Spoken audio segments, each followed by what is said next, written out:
This leads us to the next step. Can you guess what we're going to do next? Entry 3. So this would be entry 3 of the product on the left would be equal to entry, oh, I guess I got to be consistent with my notation, right? Now I know 2 of those legs. Oh, the different. Damn it, Anderson. You're putting me behind. There we go. Now I know 2 of those things, right? And that's supposed to be equal to entry 3 of the vector on the right-hand side. What is entry 3 of the vector on the left-hand side? We've only done 2. 1, 2. Are they like 5? There's 5, yeah. Oh, Well, I might, but you probably wouldn't stick around for it, right? You'd be like, God damn it, Anderson. Yeah. I suppose you could do that, right? So you could just be like x with this thing, and then the whole thing was supposed to be equal to y3. But what do you know about row 3? What's true about that thing? 0, 0, u3, 5. Now I have an entire vector x. I guess I should write it in partial red. x1, x2, x3. It's not that they're given, it's that we've calculated. I mean, I guess they're given in this step. Is that what you mean? Yeah. In this step, we have them from the past calculations, right? Yeah, I mean, but if you think about the input to the algorithm as the stuff that we had from the last step, so from that standpoint, I guess that works. OK, now what? OK, u33 times x3 plus u34 times x4 plus u35 times x5, whole thing equal to y5. Sorry, y5 minus 2. All right, now what? Solve for x3. Can anybody, you want to jump to it or you want to do it in 2 steps again? All right, so let's jump to it. So the x3 that I desire will be what? Yeah, OK, so your y3 minus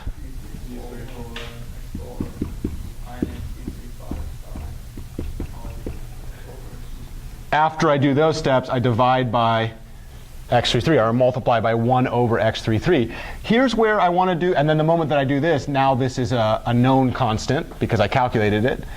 Can you generate a summation by thinking really critically about the anatomy of our upper triangular matrix? So what was the whole idea here? If you looked at the original upper triangular matrix, we were here, right? This was the 3rd row.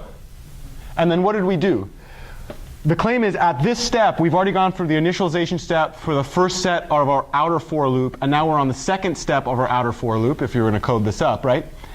And these 2 were now calculated from the previous 2 steps. What happened here?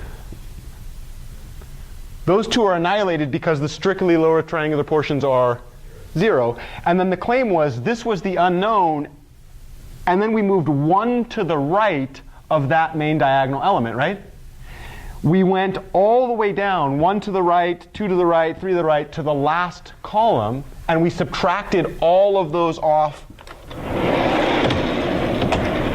here, right? So we went 1 to the right, 2 to the right, all the way down to the last column. We subtracted that from the right-hand side, y3. And then after that was done, we divided by the diagonal entry, right? So if we think about the sum, where did the sum go? What are we summing over? Are we summing number rows or columns?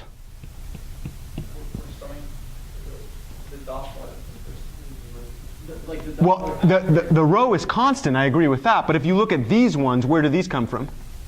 Columns. Yeah, and I agree with you. It's a dot product, but it's over the columns. Which column do we start with in the 3rd case? Column 4, because that's 1 to the right of the diagonal element that we're dividing by, right? Yeah. So this would be 4. Which column do we go up to? The last one. The last column. And in this case, the last column, Samantha, would be, what's the last column index? 5. Why is the last column index 5? Yeah, because n is 5. Yeah, you got it. Boom. Okay, and then what about this? What's the thing that we sum over? What's the row number for each one of those pieces? And I'm going to ask Sarah for that. What's the row number there? 3. How did you know that it was row 3? Yeah, that's the row that we started with. And then this would be 3k times what? 3, 4, x, 4. 3, 5, x, 5. xk. Let's see if this description holds water. Does the same thing pull out for x4? Let's see. So the claim is it's supposed to be 1 over the diagonal element in that particular row, right? And then what we do is we subtract away from the corresponding element on the right-hand side the sum over all elements to the right in that row.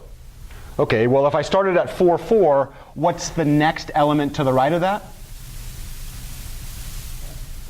Yeah, the column index would be 5. What's the row index?